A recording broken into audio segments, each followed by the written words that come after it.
देखिए हम बात करने जा रहे हैं chemical reactivity of alkali metals. ठीक है, तो देखिए हम जान चुके हैं कि जो अल्कली मेटल्स होता है exhibit very high chemical property, और इसके रिएक्टिविटी के हाई होने की जो रीजन है वो क्या क्या है। तो यहाँ पे फर्स्ट जो रीजन है वो है हमारा लो आयोनाइजेशन एनर्जी। ठीक है, तो देखिए लो आयोनाइजेशन एनर्जी होने के चलते ये जल्दी से क्या कर लेता है, केटायन का फॉर्मेशन कर लेता है। ठीक है, ये बहुत इजीली क्या कर लेता है, केटायन का फॉर्मेशन करता है, यानी ये बहुत जल्दी इलेक्ट्रॉन को क्या करता है, रिलीज करता है, यानी ये अच्छा रिड्यूसिंग एजेंट का काम करता है। ठीक है, ये फर्स्ट कंडीशन हो। दूसरा कंडीशन है कि इनका हीट ऑफ एटोमाइजेशन जो होता है वो आपका क्या होता है, लो होता है, इसलिए इनका वेपर जो होता है वो इजीली फॉर्म्ड होता है। लो हीट ऑफ एटोमाइजेशन होने के चलते their vapours are formed easily. यहाँ पे आप लिख सकते हैं कि देयर वेपर्स, ये सॉलिड से सीधे वेपर्स में जाएंगे, वेपर्स आर फॉर्म्ड इजली। ठीक है, क्योंकि रिएक्शन होने के लिए उसको गैसेस स्टेट में जाना पड़ेगा। और जो थर्ड कंडीशन है वो थर्ड कंडीशन है हाई हीट ऑफ हाइड्रेशन। ठीक है, जैसे लिथियम के केस में हमने देखा था। तो हाई हीट ऑफ हाइड्रेशन होने के चलते क्या होता है कि यहाँ से लॉट्स ऑफ एनर्जी क्या होता है, रिलीज होता है। ठीक है, और ये एनर्जी जो होता है वो अवेलेबल जो होता है वो आपका किसके लिए यूज होता है, टू ब्रेक द बॉन्ड। तो जो भी बॉन्ड है उसको ब्रेक करने में आपको ये हेल्प करते हैं, बहुत बाहर से वहाँ एनर्जी देने की जरूरत नहीं होती है। जो भी एग्जिस्टिंग बॉन्ड होते हैं उनको ये इजीली क्या कर लेते हैं, ब्रेक कर लेते हैं। तो ये तीन फैक्टर्स हैं, और ये तीन फैक्टर्स, थ्री फैक्टर्स जो है वो डिसाइड करते हैं इनके रिएक्टिविटी को। अब ये थोड़ा सा यहाँ पे हम लोग दो तरीके की बात करेंगे। एक तो reactivity order in gaseous state. ठीक है, तो देखिए गैसियस स्टेट में अगर आप बात करते हैं रिएक्टिविटी का, तो आप जानते हैं कि जब आप लिथियम से किधर की तरफ जाते हैं, सीजियम की तरफ जाते हैं, तो फर्स्ट आयोनाइजेशन एनर्जी बहुत तेजी से घटता है।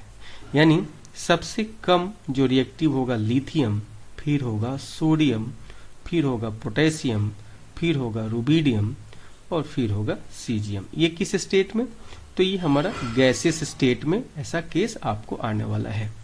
लेकिन अगर आप सॉल्यूशन में देखिएगा, हम लोग एक्वस सॉल्यूशन में अगर देखते हैं, यानी एक्वस मीडियम में अगर देखते हैं, तो एक्वस मीडियम में आपका क्या हो जाता है, हाइड्रेशन एनर्जी का कॉन्सेप्ट यहाँ पे डोमिनेट करने लगता है, और वैसे केस में आपका लिथियम का ज्यादा होता है, फिर सीजियम का, फिर रुबिडियम का, फिर पोटेशियम का, और सबसे कम क्या हो जाता है, सोडियम का।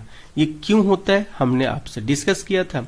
इसके लिए रिस्पॉन्सिबल है आपका E0 RP।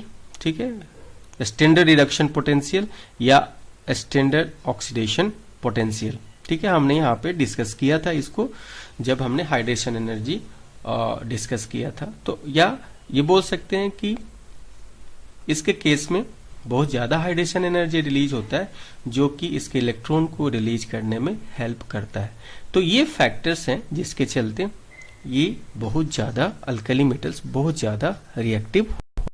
देखिए यहाँ पे हम एक और यहाँ पे बात कर सकते हैं कि एक्वस मीडियम की अगर हम बात करते हैं, जहाँ पे E0 RP standard reduction potential responsible होता है इनके रिएक्टिविटी के लिए, तो ये डिपेंड करता है डेल्टा H0 पे। और ये डेल्टा H0 क्या हो सकता है, एंथैल्पी ऑफ सब्लिमेशन हो सकता है, आयोनाइजेशन एनर्जी हो सकता है, और एंथैल्पी ऑफ हाइड्रेशन हो सकता है।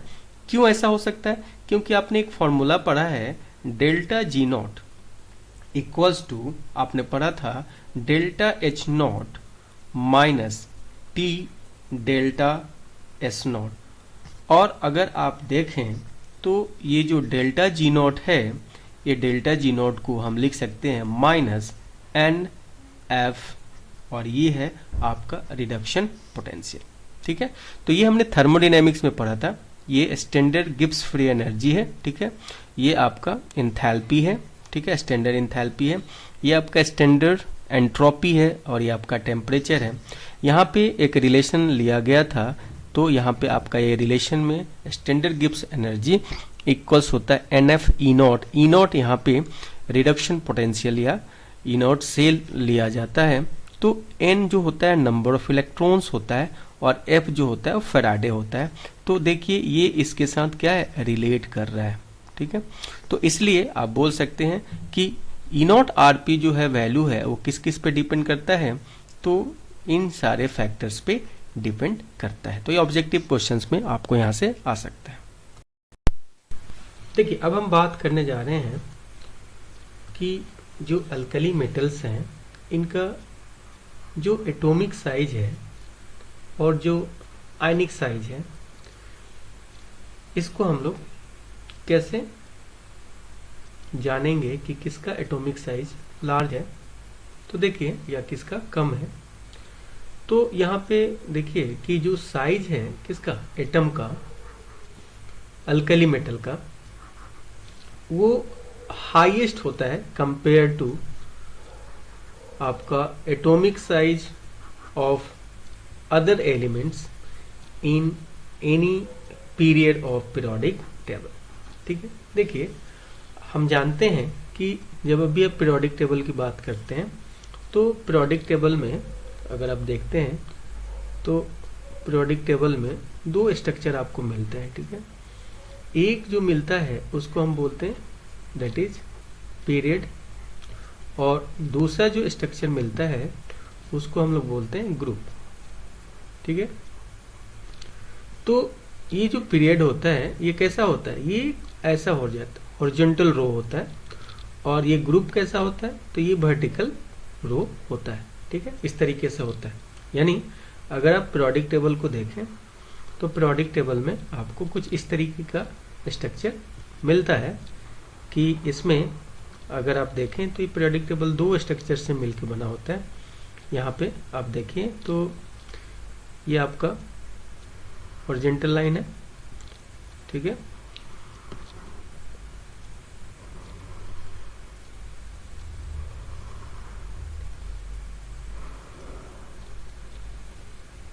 ठीक है, और यहाँ पे देखिए तो यहाँ पे आपका क्या है, ये इधर वर्टिकल लाइन है।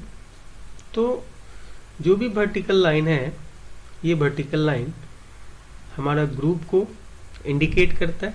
ठीक है, और जो हॉरिजॉन्टल लाइन है वो हॉरिजॉन्टल लाइन किसको इंडिकेट करता है, तो ये हमको पीरियड के बारे में बताता है। तो देख लीजिए यहाँ पे अगर आप देखते हैं तो ये जो स्ट्रक्चर्स आप देख पा रहे हैं, ठीक है, ये जो वर्टिकल्स लाइन देख रहे हैं ये सब क्या है, ये दीज आर ग्रुप्स, और ये जितना भी हॉरिजॉन्टल लाइन आप देख रहे हैं सब, ठीक है, ये क्या है, दीज आर पीरियड। तो देखिए होता क्या है कि जब आप पीरियड में सबसे पहले जो होता है वो अल्कली मेटल्स होता है। ठीक है, हम AM लिख रहे हैं अल्कली मेटल्स को। तो सबसे लेफ्ट में आपका जो एलिमेंट है वो अल्कली मेटल्स है, और जैसे जैसे आप लेफ्ट से राइट जाते हैं, ठीक है, तो क्या होता है कि साइज जो होता है आपका डिक्रीज होते जाता है। यानी अगर फर्स्ट पीरियड की बात करते हैं, ठीक है, तो इसमें जितने भी एलिमेंट होंगे, ठीक है, उसमें जो भी इस पोजीशन पे होगा उसका साइज ज्यादा होगा। ठीक है, सेकेंड में देखिएगा तो यहाँ पे आपका इसका साइज सबसे ज्यादा होगा, ये पूरे सेकेंड के कंपेयर में। ये थर्ड में अगर हम देखते हैं तो इसका साइज ज्यादा होगा इनके कंपेयर में। तो इस तरीके से आप बोल सकते हैं कि किसी भी पीरियड में उसके जो अल्कली मेटल्स हैं वो उनके साइज जो होंगे सबसे ज्यादा होंगे।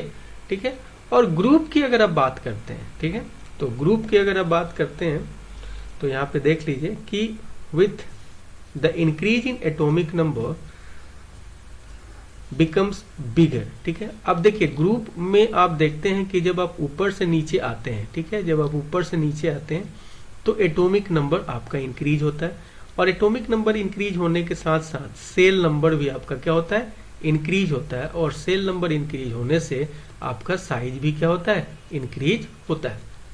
यानी अगर आप देखिए तो आप यहाँ पे बोल सकते हैं कि अगर आपके पास क्या है, आपके पास लिथियम है, आपके पास सोडियम है, आपके पास पोटेशियम है, रुबिडियम है, सीजियम है, ठीक है, फ्रांसियम। तो अगर आप यहाँ पे देखें तो ये एक ग्रुप में है, ऊपर से नीचे अगर आप आते हैं तो ये ग्रुप है और ये ग्रुप नंबर फर्स्ट है। तो इसमें देखेंगे कि नीचे आने पे आपका साइज क्या हो रहा है, इंक्रीज हो रहा है। देखिए साइज इंक्रीज हो रहा है, ठीक है। तो यहाँ पे देखिए ये तो रेडियो एक्टिव सब्सटेंस है, ठीक है। तो यहाँ पे देखिए लिथियम सबसे छोटा है, उसके बाद सोडियम बढ़ गया उसके साइज, पोटेशियम बढ़ गया, सीजियम बढ़ गया, एंड सो ऑन, ठीक है। तो एटम का साइज भी अगर आप देखते हैं, जैसे हम बोलें कि लिथियम का साइज स्मॉलर है किससे, सोडियम से, ठीक है, स्मॉलर है किससे, पोटेशियम से, एंड सो ऑन। उसी तरीके से आयन की भी बात कर सकते हैं, लिथियम प्लस आयन का साइज छोटा होगा किससे, सोडियम प्लस आयन से, सोडियम प्लस आयन का साइज छोटा होगा किससे, पोटेशियम प्लस आयन से। तो यहाँ पे बोल रहे हैं कि ये चीज आप देख पा रहे हैं कि ये मोनोवैलेंट है, ठीक है। मोनोवैलेंट इसलिए है कि ये अल्कली मेटल्स अपने से क्या करते हैं, एक इलेक्ट्रॉन रिलीज करते हैं और अपने ऊपर चार्ज एक्वायर कर लेते हैं, कितना, 1 पॉजिटिव चार्ज एक्वायर कर लेते हैं, इसलिए हम इसको मोनोवैलेंट आयंस बोलते हैं, ठीक है। तो अगर आप बोलते हैं कि monovalent ions are smaller in size as compare to their parents atom. अब देखिए पेरेंट एटम्स से अगर आप कंपेयर करते हैं, जैसे मान लीजिए कि आपके पास क्या है, आपके पास लिथियम है, ठीक है, और आपके पास लिथियम प्लस है। तो लिथियम प्लस है यानी इसका क्या मतलब हुआ कि लिथियम ने क्या किया होगा कि एक इलेक्ट्रॉन डोनेट किया, मतलब रिलीज किया होगा, तो ये बना होगा। तो इसको हम लोग बोलेंगे पेरेंट एटम, ठीक है। तो इसका साइज लार्ज होगा किससे, लिथियम प्लस से। उसी तरीके से अगर आप सोडियम की बात करते हैं तो सोडियम बना और यहाँ पे सोडियम प्लस बना, तो सोडियम प्लस का पेरेंट एटम क्या है, सोडियम है। तो देखिएगा कि सोडियम प्लस आयन से जो साइज है सोडियम का ज्यादा होगा, एंड सो ऑन। यानी आप जानते हैं कि पॉजिटिव चार्ज बढ़ने से साइज क्या होता है, डिक्रीज होता है। यानी आप याद रखिए कि कोई न्यूट्रल एटम है, ठीक है, देखिए ये न्यूट्रल एटम है और उससे अगर इलेक्ट्रॉन निकाल देते हैं तो उस पर पॉजिटिव चार्ज आता है, तो न्यूट्रल एटम का साइज जो होता है वो लार्ज होता है किससे, पॉजिटिव से। तो ये आप कहीं भी लगा सकते हैं। आपके पास पोटेशियम है और आपके पास पोटेशियम प्लस है, तो आप बोलिएगा कि पोटेशियम का साइज जो है वो आपका ज्यादा है, ठीक है, और देख पा रहे हैं। उसी तरह सीजियम का भी आप सोच सकते हैं, सीजियम प्लस, ठीक है, तो सीजियम का ज्यादा होगा। तो वही बात यहाँ पे आपको बोला गया कि जो मोनोवैलेंट आयन होते हैं, ठीक है, इनका साइज जो होता है स्मॉलर होता है उनके पेरेंट एटम से, ठीक है।